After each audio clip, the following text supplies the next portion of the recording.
आप stock market में trading करते हैं ना। और अगर करते हैं तो कभी ना कभी आपके दिमाग में सवाल जरूर आया होगा कि वो कौन से नंबर हैं जो स्टॉक मार्केट में आपको सफलता दिला सकते हैं। और फिर बहुत सारी न्यूमरोलॉजी की वीडियो आपके सामने आ जाती हैं जहाँ लोग तरह तरह की बातें करते हैं। कोई कहता है कि फला नंबर मार्केट के लिए अच्छा है, कोई कहता है कि ये नंबर अगर आपके पास है तो स्टॉक मार्केट में आप इन्वेस्ट कीजिए, पैसा लगाइए, ट्रेडिंग कीजिए, और अगर ये नंबर आपके पास नहीं है तो स्टॉक मार्केट से दूर हो जाइए। कुछ लोग और भी आगे बढ़ जाते हैं और वो कहते हैं कि आप फलानी रेमेडी कर लीजिए और शेयर मार्केट से पैसा बरसना शुरू हो जाएगा। अगर आप इन बहमों के भरोसे, इन रेमेडीज के भरोसे या किसी लकी नंबर के भरोसे स्टॉक मार्केट में अपनी गाड़ी कमाई का पैसा लगाने जा रहे हैं तो आप बहुत बड़ी गलती कर रहे हैं। और मैं दावे के साथ कह सकता हूं कि आपका स्टॉक मार्केट में डूबना तय है। दोस्तों, आज बात करेंगे कि वो कौन से नंबर हैं आपकी डेट ऑफ बर्थ के अंदर जो स्टॉक मार्केट के लिए रिस्पॉन्सिबल होते हैं और वो किस तरीके से काम करते हैं, किस तरीके से आपको स्टॉक मार्केट में सपोर्ट कर सकते हैं। तो चलिए शुरू करते हैं स्टॉक मार्केट के अंकों का मायाजाल। दोस्तों, स्टॉक मार्केट या शेयर मार्केट कोई एक दिशा में चलने वाला काम नहीं है। यहाँ लोग अनेकानेक प्रकार से काम करते हैं। कोई व्यक्ति होता है जो एक स्टॉक को खरीदता है और लॉन्ग टर्म के लिए उसे होल्ड करता है। वहीं दूसरा व्यक्ति आता है, वो इंट्राडे ट्रेडिंग करता है। कुछ लोग और आगे बढ़ जाते हैं, वो ऑप्शन खरीदते हैं, कुछ लोग ऑप्शन को सेल भी करते हैं, कई लोग फ्यूचर खरीदते हैं और कई लोग और भी अनेक प्रकार से मार्केट में काम करते हैं। यानी मार्केट एक ही है और उसमें काम करने के तरीके अलग अलग हैं। अब मेरा क्वेश्चन आप लोगों से ये है, आपको क्या लगता है, क्या इन सारे कामों के लिए आपको ऐसा लगता है कि कोई एक ही नंबर जिम्मेदार होता होगा? क्या किसी एक नंबर की रेमेडी कर लेने मात्र से आप स्टॉक मार्केट में अपना पैसा लगाने के लिए एलिजिबल हो जाते हो? दोस्तों, ऐसा नहीं है, बात इतनी सीधी नहीं है। आज हम स्टॉक मार्केट और ट्रेडिंग में डीपली नहीं जाएंगे। मैं सिर्फ आपसे ये कहूँगा कि आप स्टॉक मार्केट में कोई भी ट्रेडिंग करते हो, किसी भी प्रकार का काम करते हो, आपको स्टॉक मार्केट में अगर सफल होना है तो आपकी पर्सनैलिटी के अंदर ये 4 पिलर्स का होना बहुत ही ज़्यादा ज़रूरी होता है।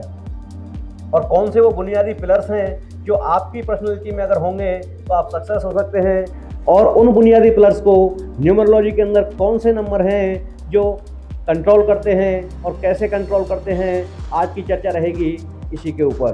दोस्तों, सबसे पहला पिलर जो आपको स्टॉक मार्केट में जाने के लिए चाहिए वो होता है आपकी नॉलेज या आपकी स्किल। आप कोई भी काम करें, आप जॉब करते हैं, बिजनेस करते हैं या कोई भी प्रोफेशन करते हैं, अगर आप बिना सीखे कोई भी काम करते हैं तो उस प्रोफेशन में आपकी असफलता लगभग तय हो जाती है। दोस्तों, आप बिना सीखे गाड़ी नहीं चला सकते, बिना सीखे आप किसी जॉब में इंटरव्यू देने जाते हैं तो वहाँ आप फेल हो जाते हैं। आप कोई भी काम करें, और अगर स्टॉक मार्केट की बात करूँ, यहाँ आप अगर बिना सीखे अपना पैसा लेकर जा रहे हैं तो ये आपके लिए बहुत ही ज़्यादा रिस्की हो सकता है।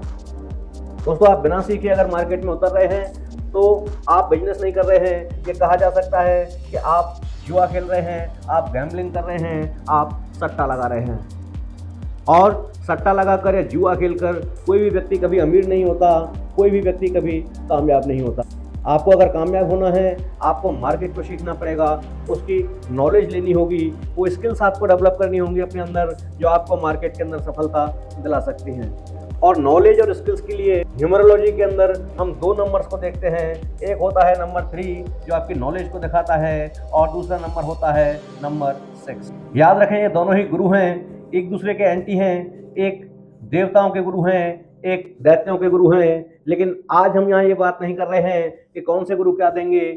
मैं आपको ये बता रहा हूँ कि अगर आपको स्टॉक मार्केट के लिए जाना है तो पहला बुनियादी पिलर ये है कि आपकी डेट ऑफ बर्थ के अंदर इन दोनों में से किसी भी एक नंबर का होना बहुत ही ज़्यादा जरूरी हो जाता है, क्योंकि दोनों नंबर गुरु के हैं और गुरु आपको ज्ञान देने के लिए तैयार बैठे हुए हैं। लेकिन क्या सिर्फ नॉलेज के भरोसे आप स्टॉक मार्केट में जा सकते हैं? नहीं फ्रेंड्स, आपने देखा होगा कि बहुत से लोग जिनके पास नॉलेज भी है फिर भी वो मार्केट में जाकर ऐसे ऐसे गलत डिसीजन लेते हैं कि उनका पूरा कैपिटल डूब जाता है, खत्म हो जाता है। यहाँ आपको ज़रूरत पड़ती है दूसरे बुनियादी पिलर्स की, जो होता है रिस्क मैनेजमेंट या फिर मनी मैनेजमेंट। दोस्तों, आप स्टॉक मार्केट में जा रहे हैं, मान के चलें आपके पास 1 लाख रुपया है, क्या आप पूरा पैसा एक ही ट्रेड में लगा दोगे? या आप स्टॉक खरीदने जा रहे हो, क्या एक ही स्टॉक को खरीद कर रख लोगे? और अगर आपने ऐसा किया तो आपका पैसा रिस्क पर रखा हुआ है। क्या आपने अपने पैसे को कहाँ लगाना है, कितना लगाना है, कैसे लगाना है, ये सब डिसाइड कर लिया है। दोस्तों ये होता है मनी मैनेजमेंट और रिस्क मैनेजमेंट। जब आप कोई ट्रेड लेते हैं तो कितना पैसा आप रिस्क पर रख सकते हैं, कितना लॉस आने के बाद आप मार्केट को छोड़कर निकल सकते हैं, अपनी पोजीशन से एग्जिट हो सकते हैं, ये सारी आपको रिस्क मैनेजमेंट के अंदर सीखनी होती है। न्यूमरोलॉजी के अंदर जो नंबर आपको रिस्क मैनेजमेंट सिखाता है, मनी मैनेजमेंट सिखाता है, वो नंबर होता है नंबर 8। ये शनि भगवान का नंबर होता है, सैटर्न का नंबर होता है, और ये नंबर आपको बताता है कि आपको अपना पैसा कैसे मैनेज करना है, कितना पैसा कहाँ लगाना है और किस तरीके से अपने पैसे को सेव करना है, रिस्क से बचाना है। अब आपके पास नॉलेज भी है, मनी मैनेजमेंट भी आ गया, लेकिन क्या आप स्टॉक मार्केट के लिए जा सकते हैं? अभी नहीं, अभी और रुकना होगा, और अब ज़रूरत पड़ेगी आपके तीसरे बुनियादी पिलर्स की, जो होता है आपका पेशेंस। पेशेंस यानी धैर्य। दोस्तों स्टॉक मार्केट में सब लोगों के साथ जो भी लोग ट्रेडिंग करते हैं, एक अजीब सी बात होती है। कई बार जब ट्रेडर स्क्रीन के सामने बैठते हैं तो जब तक उन्होंने पोजीशन नहीं ली होती, उनको लगता है कि मैं लेट हो रहा हूँ, मार्केट निकला जा रहा है, मुझे एंटर करना चाहिए। लेकिन जैसे ही वो किसी पोजीशन में एंटर हो जाते हैं, उनको लगता है काश यार थोड़ी देर रुक जाता तो अच्छा होता, मुझे यही चीज़ या यही ऑप्शन किसी सस्ती रेट पर मिल जाता। दोस्तों यही होता है धैर्य।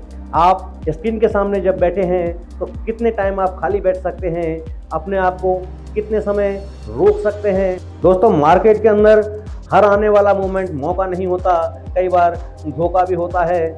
इसलिए पोजीशन लेने के बाद क्या आप धैर्यपूर्वक अपने प्रॉफिट आने का इंतजार कर सकते हैं? क्या आपको जरा सी देर में भय तो नहीं लगता? आप पेशेंस तो नहीं खो देते? गलत डिसीजन तो नहीं ले लेते? ये मार्केट के लिए तीसरा बुनियादी पिलर होता है। दोस्तों पेशेंस को जो नंबर आपकी डेट ऑफ बर्थ में कंट्रोल करता है, वो नंबर होता है नंबर 5। नंबर 5 बुद्धि का नंबर होता है, बैलेंस का नंबर होता है, आपकी मेंटली स्ट्रेंथ और आपके इमोशंस को कंट्रोल करने वाला नंबर होता है।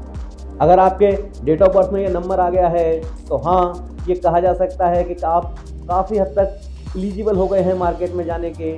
लेकिन फ्रेंड्स अभी और रुकिए, क्योंकि अगली क्वालिटी के बिना अगर आप मार्केट में जाएंगे तो फिर से आपको लॉस होने की चांसेस बढ़ सकते हैं। चौथा बुनियादी पिलर जो आपकी डेट ऑफ बर्थ में होना चाहिए या आपकी पर्सनैलिटी के अंदर जो क्वालिटी होनी चाहिए, वो होता है आपका डिसिप्लिन। दोस्तों आप मार्केट में पैसा लगा रहे हैं, ट्रेड ले रहे हैं, क्या आपने मार्केट में जाने से पहले ये डिसीजन ले लिया है कि आप कौन से ट्रेडर हैं? क्या आप लॉन्ग टर्म ट्रेडर हैं या आप इंट्राडे ट्रेडर हैं? आप फ्यूचर अच्छा कर सकते हैं या ऑप्शन अच्छा कर सकते हैं? क्या आपने डिसीजन ले लिया है कि आपकी एंट्री कहाँ होगी, आपको एग्जिट कहाँ करना, कितना प्रॉफिट लेना है और कितनी रिस्क लेने के बाद आपको निकल जाना है? क्या आपने अपने लिए कोई रूल बुक तैयार की है? और दोस्तों रूल बनाना एक बात है और उन रूल्स पर डटे रहना जब आप मार्केट में स्क्रीन के सामने होते हैं, यही असली डिसिप्लिन होता है। और डिसिप्लिन को जो नंबर न्यूमरोलॉजी में कंट्रोल करता है वो नंबर होता है नंबर 4। ये राहु का नंबर होता है। राहु एक ऐसी एनर्जी है जो अगर आपके फेवर में काम कर रही है तो आपको बहुत सारा प्रॉफिट दिला सकती है, लेकिन अगर यही एनर्जी आपके अगेंस्ट काम करती है तो आपको बहुत सारा लॉस भी दिला सकती है। इसलिए राहु को सडन गेन, सडन लॉस का प्लेनेट भी कहा जाता है। लेकिन दोस्तों यही प्लेनेट वो प्लेनेट है जो आपको डिसिप्लिन की क्वालिटी सिखाता है। दोस्तों हमने जान लिया कि आपके पास 4 क्वालिटीज होनी चाहिए स्टॉक मार्केट में जाने के लिए। पहली होती है आपकी नॉलेज या स्किल, जिसके लिए नंबर 3 या नंबर 6 होते हैं, इनमें से एक नंबर आपके पास होना चाहिए। दूसरी क्वालिटी होती है मनी मैनेजमेंट या रिस्क मैनेजमेंट, जिसके लिए आपकी डेट ऑफ बर्थ में नंबर 8 का होना जरूरी है। वहीं तीसरी क्वालिटी जो स्टॉक मार्केट में जाने के लिए आपको चाहिए वो होती है आपका पेशेंस, जो नंबर 5 आपको देता है। और वहीं जो चौथा पिलर आपकी पर्सनैलिटी के अंदर होना चाहिए वो होता है डिसिप्लिन, और डिसिप्लिन को देने वाला नंबर होता है नंबर 4। अगर ये चारों नंबर आपकी डेट ऑफ बर्थ के अंदर आ गए हैं तो ये कहा जा सकता है कि आप स्टॉक मार्केट के लिए एलिजिबल हो गए हैं। लेकिन रुकिए फ्रेंड्स, अभी एक बात जो मैं आपको बताना चाह रहा हूँ वो बात ये है कि नंबर आपको कोई क्वालिटी देता है, लेकिन आप उस नंबर से उस क्वालिटी को कितना रिसीव करते हैं वो आपके ऊपर होता है। नंबर 3 आपको नॉलेज देता है, लेकिन क्या आप नॉलेज लेना चाहते हैं? अब नंबर 3 किसी व्यक्ति की डेट ऑफ बर्थ में है और वो व्यक्ति अगर स्कूल नहीं जाता, किसी चीज़ को सीखना नहीं चाहता, तो यहाँ नंबर 3 की समस्या नहीं है, यहाँ समस्या उस व्यक्ति के डिसीजन में है कि वो सीखना ही नहीं चाहता। दोस्तों, ये 4 नंबर हैं जो स्टॉक मार्केट के लिए रिस्पॉन्सिबल हैं और इन चारों नंबरों से क्या क्या वो क्वालिटीज़ हैं जो आपको सीखनी होंगी, ये हमने डिस्कस कर लिया। अब हम बात करेंगे कि कई लोग ऐसे हो सकते जिनकी डेट ऑफ बर्थ में चारों नंबर मौजूद हों, लेकिन वहीं कुछ लोग ऐसे भी हो सकते हैं जिनकी डेट ऑफ बर्थ से इनमें से 1 या 2 नंबर मिसिंग हों। उस कंडीशन में क्या करना है दोस्तों, आप उस कंडीशन में जो मिसिंग नंबर आपके हैं उनकी रेमेडी कर सकते हैं। बहुत ही सिंपल रेमेडी मैं आपको बताता रहता हूं किसी भी नंबर की, तो वो सिंपल सी रेमेडीज आप कर सकते हैं जो आपको सपोर्ट देंगी और उस नंबर की पावर आपके जीवन में आने लग जाएगी। दोस्तों, आज हमने ये जाना कि वो कौन से नंबर हैं जो आपको स्टॉक मार्केट के लिए एलिजिबल बनाते हैं, स्टॉक मार्केट के योग्य बनाते हैं। लेकिन अब क्वेश्चन ये उठता है कि क्या ऐसे भी कोई नंबर होते हैं, क्या ऐसे भी कोई योग आपके बर्थ चार्ट के अंदर होते हैं जो अगर आपके बर्थ चार्ट में आ जाएं तो आपको स्टॉक मार्केट से कोसों दूर रहना चाहिए, आपको स्टॉक मार्केट से दूरी बना लेनी चाहिए। बिल्कुल फ्रेंड्स, ऐसे नंबर होते हैं जो आपको ये रेड फ्लैग देते हैं, रेड सिग्नल देते हैं कि आपको स्टॉक मार्केट से दूर रहना चाहिए, स्टॉक मार्केट के पास नहीं जाना चाहिए। अब वो कौन से नंबर हैं, वो कैसे काम करते हैं, या क्या योग हैं, वो हम चर्चा करेंगे अगले वीडियो में। अगर आप चाहते हैं कि इस वीडियो का मैं नेक्स्ट पार्ट आपके लिए लेके आऊँ, पार्ट 2 लेके आऊँ, तो कमेंट बॉक्स में कमेंट करके अपनी राय बता सकते हैं। और क्या आपकी डेट ऑफ बर्थ में ये नंबर्स आ गए हैं, ये भी आप बता सकते हैं। दोस्तों, उम्मीद करता हूँ कि आज की जानकारी, आज की नॉलेज आपको पसंद आई होगी। अगर आज की जानकारी आपको पसंद आई है तो वीडियो को लाइक शेयर करना बिल्कुल भी मत भूलिएगा और चैनल पर अगर नए हैं तो सब्सक्राइब का बटन अभी दबा कर जाइएगा। बहुत जल्द मिलता हूँ नेक्स्ट वीडियो में, जहाँ हम बात करेंगे कि वो कौन से नंबर हैं जो आपको रेड फ्लैग देते हैं कि स्टॉक मार्केट से दूर हट जाइए।